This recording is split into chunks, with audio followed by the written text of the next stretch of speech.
The man in worn-out boots. The dust never settled proper in Copper Creek. It hung in the air like a guilty conscience, coating everything with the rusty residue of broken dreams and buried secrets. On the main thoroughfare, where the banker's mansion cast its shadow over the smaller buildings like a vulture spreads its wings, folks whispered about Eleanor Hartwell's upcoming nuptials with the same mixture of fascination and dread they reserved for summer storms and Indian raids. Eleanor had been the talk of the territory ever since her husband, cattle baron Marcus Hartwell, had taken a tumble from his horse 3 winters past. Some said it was the whiskey that did him in, others claimed it was the fever, but the undertaker knew a bullet hole when he saw one, though he kept that particular observation to himself, what with Eleanor paying his bills and all. Now, at 32, Eleanor commanded respect and no small amount of fear throughout the county. Her ranch sprawled across 10,000 acres of prime grazing land. Her cattle bore the Lazy H brand that every rustler from here to Santa Fe knew better than to touch, and her bank account held more gold than most men saw in a lifetime. She was handsome enough, with auburn hair that caught fire in the afternoon sun and green eyes that could freeze a man's blood or melt his resolve depending on her mood, which made it all the more curious why she'd agreed to marry Silas Pemberton. Pemberton owned the First National Bank of Copper Creek, a brick edifice that squatted on Main Street like a toad on a lily pad. He was a small man with small hands and a smaller heart, who measured his worth in ledger entries and calculated love like compound interest. At 45 he'd never married, claiming he'd been too busy building his financial empire to concern himself with matters of the heart. The truth was simpler and more pathetic. No woman had ever looked at him with anything warmer than mild disgust. But Eleanor Hartwell was different. Eleanor needed something from him, though what that might be nobody could rightly say. A woman with her holdings didn't need more money, and she certainly didn't need protection. Yet here she was, accepting his proposal with the enthusiasm of a condemned man accepting his last meal. The wedding was set for Saturday evening, June 15, 1887. The whole town buzzed with preparation. Mrs. Patterson's dress shop had been working overtime on Eleanor's gown, white silk imported from San Francisco, with enough lace to outfit a Spanish cathedral. The church had been scrubbed clean, its pews polished to a shine that could blind a man. Even old Father Mackenzie had sobered up for the occasion, hiding his whiskey bottle behind the altar where the good Lord couldn't see it.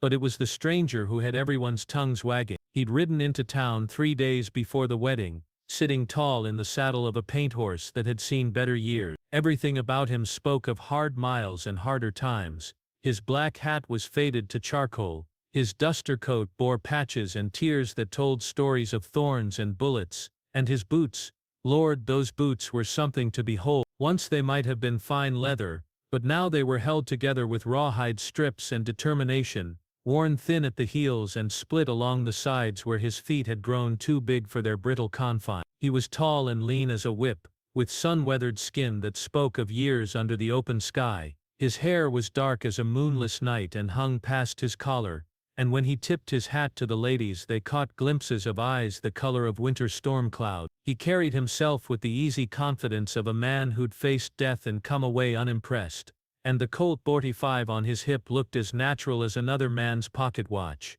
Nobody knew his name and he wasn't offering it up for conversation. He'd taken a room at the Copper Creek Hotel, paying in advance with silver dollars that clinked like tiny bells in Mrs. Henderson's eager palm. He ate his meals alone, spoke only when spoken to, and spent his afternoons sitting on the hotel porch, watching the town go about its business with the patient attention of a cat studying a mouse hole. The local men gave him a wide berth. There was something about the way he carried himself that suggested violence was never more than a heartbeat away, though he'd shown no aggression toward anyone. Sheriff Dunbar had made a few casual inquiries about his business in town, but the stranger had simply touched his hat brim and replied that he was just passing through, expecting to move on after the weekend. Dunbar, who'd survived 15 years of law enforcement by knowing when not to push, had let the matter drop. But it was Eleanor's reaction to the stranger that had everyone talking. She'd been coming out of Patterson's dress shop when he'd first ridden down Main Street. The story went that she'd stopped dead in her tracks, her face going white as fresh snow, her hand flying to her throat like she'd seen a ghost. For a long moment she'd stood there staring at him and he'd stared right back, neither one moving until a freight wagon had rumbled between them, breaking the spell. After that, Eleanor had taken to making excuses to walk past the hotel. She developed a sudden interest in the millinery shop next door, and an even more sudden need to inspect the telegraph office across the street. Each time she'd steal glances at the stranger on the porch, and each time he'd be watching her right back. The gossips had a field day with. Some claimed they'd seen Eleanor and the stranger talking in hushed tones behind the church. Others swore they'd spotted them riding together just after dawn, their horses silhouetted against the sunrise like figures from a dime novel. Miss Abernathy, whose word was usually as reliable as her apple pie, claimed she'd seen Eleanor leaving the hotel at midnight, though she couldn't quite bring herself to believe her own eyes. Through it all, Silas Pemberton remained blissfully unaware of the undercurrents flowing through his town. He was too busy counting the money he'd soon have access to, too occupied with dreams of the cattle empire he'd build using Eleanor's holdings as collateral. He'd already drawn up the papers that would give him legal control over her assets once they were wed, papers that sat in his office safe like a spider waiting for a fly. The morning of the wedding dawned clear and hot, with the kind of blazing sky that promised a scorching day. The church bells rang at sunrise, calling the faithful to what many expected would be the social event of the decade. Eleanor was to be married at sunset, when the heat would finally break and the evening breeze would make the ceremony bearable. But Eleanor herself was nowhere to be found. She'd been seen at first light, walking through her garden in her dressing gown, her hair loose around her shoulders like a copper waterfall. Her housekeeper, Maria Santos, had brought her breakfast and received specific instructions about the wedding preparation. Everything was to proceed as planned, Eleanor had said. The flowers were to be delivered to the church, the musicians were to be in place by 5 o'clock, and the reception was to be prepared exactly as discussed. But when Maria returned to Eleanor's room at noon to help her with her preparations, she found it empty. The wedding dress hung untouched in the wardrobe, Eleanor's jewelry lay scattered across the dressing table, and the window stood open to the desert wind. By 3 o'clock, panic had set in. Sheriff Dunbar organized search parties that combed the town and the surrounding countryside. They found Eleanor's horse in its stall, her buggy in the carriage house, and no sign of struggle or foul play. It was as if she'd simply vanished into the desert air. At 4 o'clock, someone thought to check the hotel. The stranger's room was empty, his few belongings gone, and Mrs. Henderson recalled seeing him settle his bill just after noon. His paint horse was missing from the stable, along with another mount, a chestnut mare that belonged to the hotel's string of rental horses. The pieces fell together like dominoes. Eleanor hadn't been kidnapped or murdered. She'd run away, abandoning her fortune, her position and her responsibilities to disappear with a nameless drifter in worn-out boots. The wedding guests arrived to find chaos instead of celebration. Silas Pemberton stood at the altar like a scarecrow in his best suit, his face cycling through disbelief, rage and humiliation as the truth sank in. The flowers wilted in the desert heat, the musicians packed their instruments, and the food spoiled while the gossips had the time of their lives speculating about Eleanor's motivations and destination. But it was old Miguel Santos, Maria's husband and Eleanor's longtime ranch foreman, who provided the key to the mystery. He'd been working the range since before dawn, checking on a sick calf in the north pasture, when he'd seen 2 riders heading toward the border. Even at a distance, he'd recognized Eleanor's silhouette and the familiar gait of her favorite mare. The man beside her had been tall and dark, sitting his horse like he'd been born in the saddle. They'd been riding hard but not panicked, Miguel said. They'd moved with purpose, like folks who knew exactly where they were going and why.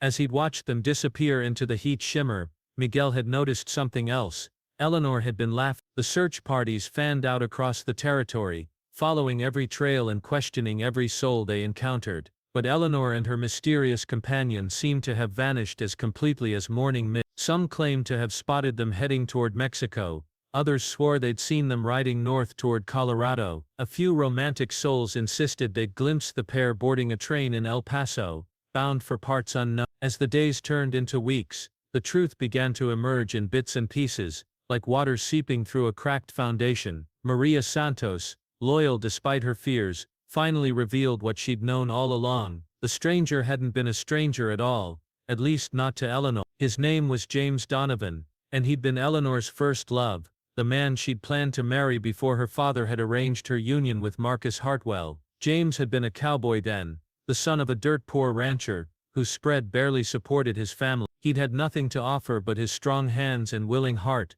which hadn't been nearly enough to satisfy Eleanor's father's ambitions for his daughter. The elder Hartwell had run James out of town with threats and promises of violence, making it clear that any attempt to see Eleanor again would result in a shallow grave in the desert. James had left without a word, disappearing into the vast wilderness of the American West, and Eleanor had married Marcus 6 months later in a ceremony notable for the bride's red-rimmed eyes and trembling hands.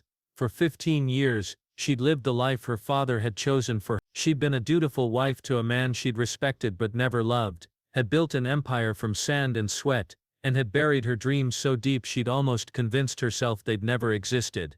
Until James Donovan rode back into town with worn-out boots and eyes full of memory. They'd met in secret that first night, stealing away to the old mission ruins outside town where they'd once pledged their eternal love as young fools drunk on moonlight and possibility. The years had changed them both, had carved lines in their faces and gray into their hair, but the fire between them had merely been banked, not extinguished. James had spent those 15 years wandering the frontier, working cattle drives, and mining claims, marshalling in boom towns and scouting for the army. He'd made money and lost it, had loved other women and forgotten their names, but he'd never stopped thinking about the red-haired girl who'd been stolen from him by circumstances and her father's greed. When he'd heard about Marcus Hartwell's death and Eleanor's impending marriage to the banker, he'd known he had to act, not to rescue her. Eleanor Hartwell needed no rescuing, but to offer her the choice that had been denied them both so long ago. The choice between duty and desire, between security and adventure, between the life she'd built and the life she'd dreamed. Eleanor had made her decision with the same ruthless efficiency she'd applied to running her ranch. She'd liquidated what assets she could without raising suspicion, had converted her portable wealth to gold and currency, and had made her preparations with the attention to detail of a general planning a campaign. She'd left detailed instructions for the management of her ranch, ensuring that her employees would be provided for and her cattle would be properly tended. She'd written letters to be delivered after her departure, explaining her actions and asking for understanding if not forgiveness. And she'd walked away from everything she'd built, carrying nothing but what could fit in saddlebags, and the promise of a love that had survived 15 years of separation. The scandal rocked Copper Creek like an earthquake. Silas Pemberton, humiliated beyond recovery, sold his bank and left town under cover of darkness, never to be seen again. The righteous citizens who'd envied Eleanor's wealth now clucked their tongues and spoke of divine justice, though more than a few secretly admired her courage. Letters arrived sporadically over the following months,